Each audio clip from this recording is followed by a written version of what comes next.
Yeah. Right, folks, we are back with a tips video. We haven't done one of these in a long, long time, but pretty much what we've done is we've picked out two or three horses for the weekend, well, for tomorrow, that we think are fairly good value and good priced. And we've also went for an each way shout each in the Lincoln tomorrow. Dean, you want to start with Lincoln? Yeah, can do. Yep. Um, I've went for Grove Ferry drawn in stall 12. Andrew Bolden trains and Will Cower's riding. Now Will Cower's claiming £5, which is absolutely ideal because he was raised £5 from his win at Lingfield at the end of last month over 1 mile as well. So that has got him like perfectly set up for the thrift. Ryan Moore rode that day.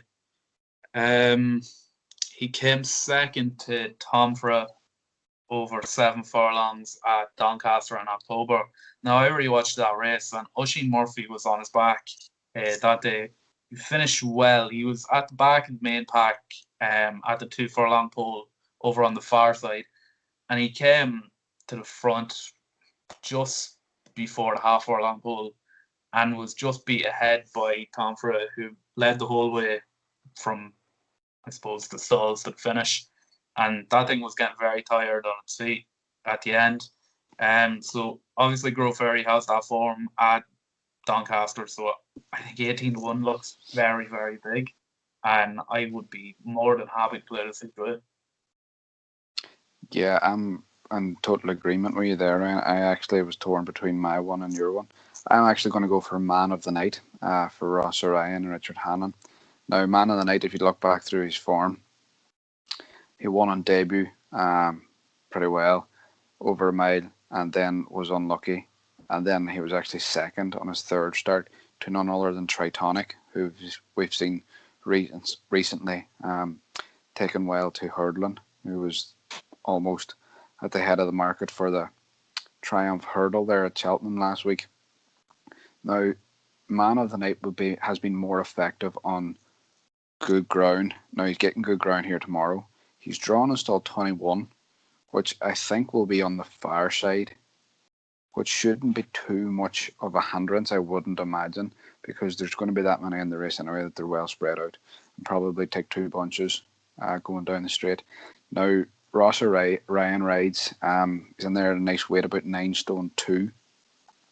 This lad had a pipe opener 2 weeks ago at Wolverhampton, and I would say that's put him spot on for the Lincoln here today. He's in around 16-1. I would definitely fancy a couple of pound each way in him. You might get some of them firms paying out for 4 places, maybe 5 in some. So 16-1 if you get it, good value. Yeah, for sure. Dean, how many picks have you done outside of the Lincoln? I have got 3 outside of the Lincoln. Perfect. I have 2. So, Dean, we can start with you and finish with you then. Perfection. Well, first of all, I'm going to go for a horse. Now, I am doing a wee piece there. It'll probably be up on the channel later in the week of horses to follow for the upcoming flat season. And I'm going to start with one of them here, Exears. Now, this lad was seriously unlucky in debut on heavy ground in Galway. Just beaten by, he was third, beaten ahead, I think, by Snowy Owl, who was second, and Ontario, who was first. He was rather disappointing then on the second start and was third then last time out at Navan over a mile. Now, I think this lad needs every bit of the 1 mile 2, if not 1 mile 4. So on heavy ground, he's going to need to stay. And looking at him previously on his runs, he looks like a horse that wants a stay-in trip. So he's in there around 8-1. Good each way value tomorrow, I think.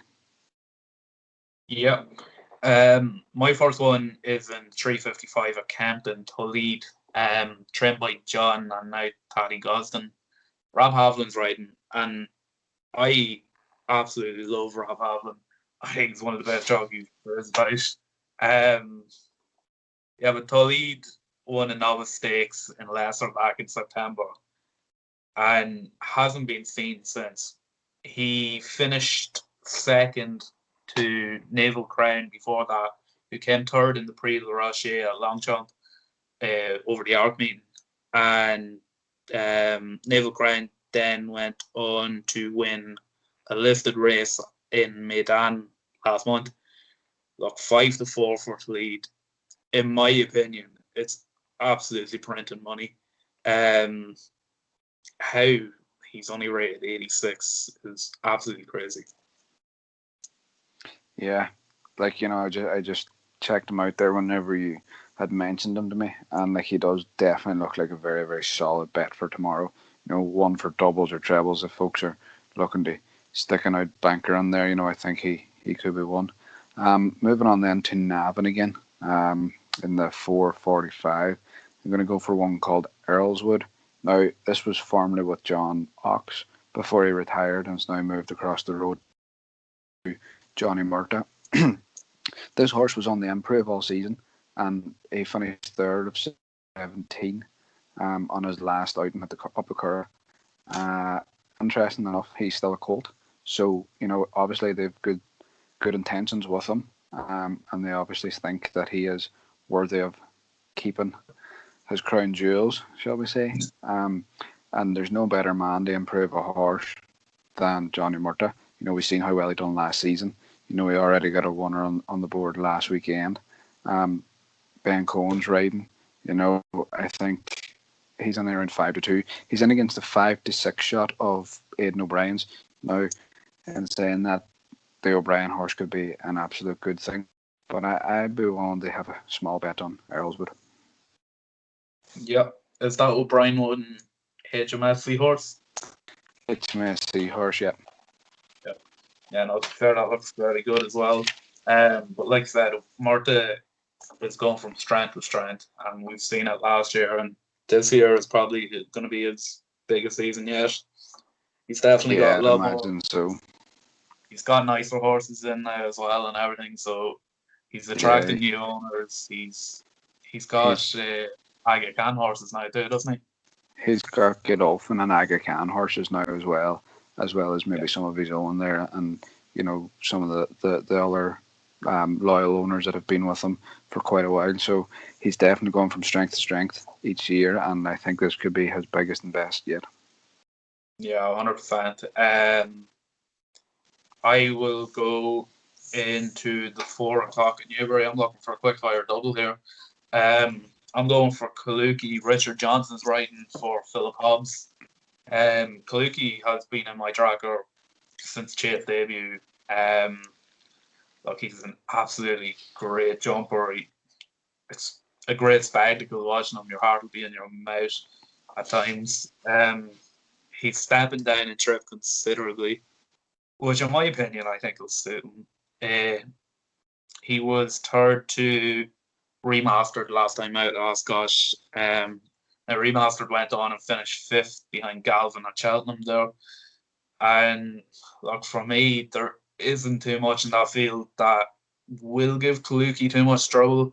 You might make a case for Grand Swansea, or the Darryl Jacob one seems very low in the weights, but Kaluki on handicap debut here had 5-2. I'm happy to play with that. Yeah, back to Navan for the second last for me. And the second last race, sorry.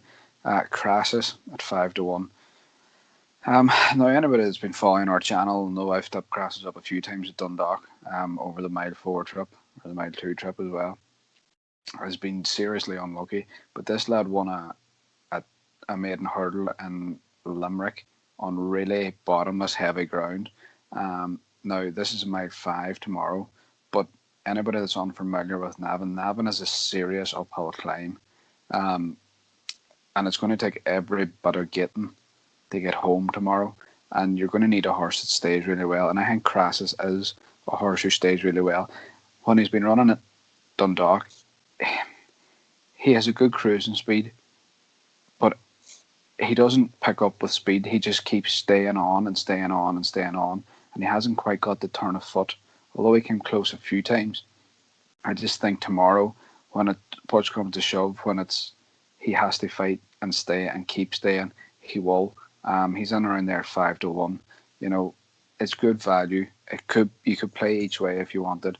I don't think I'd be surprised if he wasn't in the top couple. Noel Meade has been in fine form recently, both over hurdles and on the flat. Last weekend we seen him lift the Irish Lincoln with Lafayette. So I wouldn't be surprised to see him going close here again. Yep. And to be fair, Noel Meade seems to be transitioning into more of a flatty ordinarily, doesn't he? Yeah, he's got a good mix of both, and it's good to see because, it could be a long kind of summertime for them trainers. Have they not got, some nice summer jumps horses or some nice flat horses there to go to war with? So, no, he's definitely one to keep an eye on. Yeah, and he made a bold statement there last week winning the Lincoln. Yeah, definitely. I actually quite liked that. I had back Lafayette at 12-1. Thought had a great chance there. Yeah, and Dean, if you were to put your picks in order of how confident you are with them. How confident I am with them? Right, that's a good question. You're not your picks. They're not best. I would nap up Crassus, I suppose. Earlswood, Man of the Night, and Exears would be a close there and a good each way. Two good each way shouts. I think HMS Seaworth has a lot of great potential, but I would I don't know, there's something about Earlswood that's caught my eye recently, and a wee bit more experience, under his belt. That would bring me towards him. Yeah, that's fair.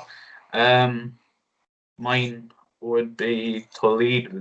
For me, is ridiculous. I think 5-4 is huge. I was genuinely expecting this to be odds on. Then next best, I will say Kaliki, and each way I will go Grove Ferry. Yeah, I'm fairly confident in my pitch for him. Yeah, I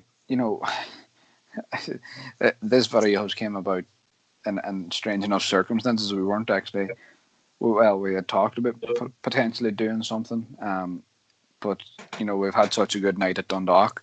We're part of a WhatsApp group there that we're looking for us to do a video and cover a few races. So it's great after a night at Dundalk tonight. Like, we had, how many winners did you? 4 winners. 4 winners, yeah, in 3 places. 4 winners in 3 places. I had 3 winners in 5 places. To be in that kind of a run at the minute, we're really doing well, especially around Dundalk. We like covering Dundalk, so it'll be interesting to see how we get on now. Having a few selections on a Saturday. Yeah, 100%. Like, we will, I suppose, if the reception's there for it, we will keep it up. Yeah, but sure.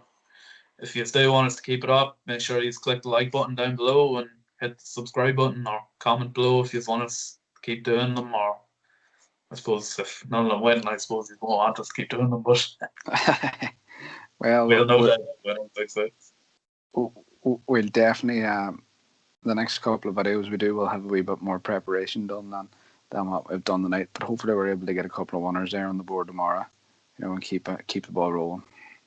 Yeah, 100%. Right, that's it for that then. Be sure to click the like and subscribe.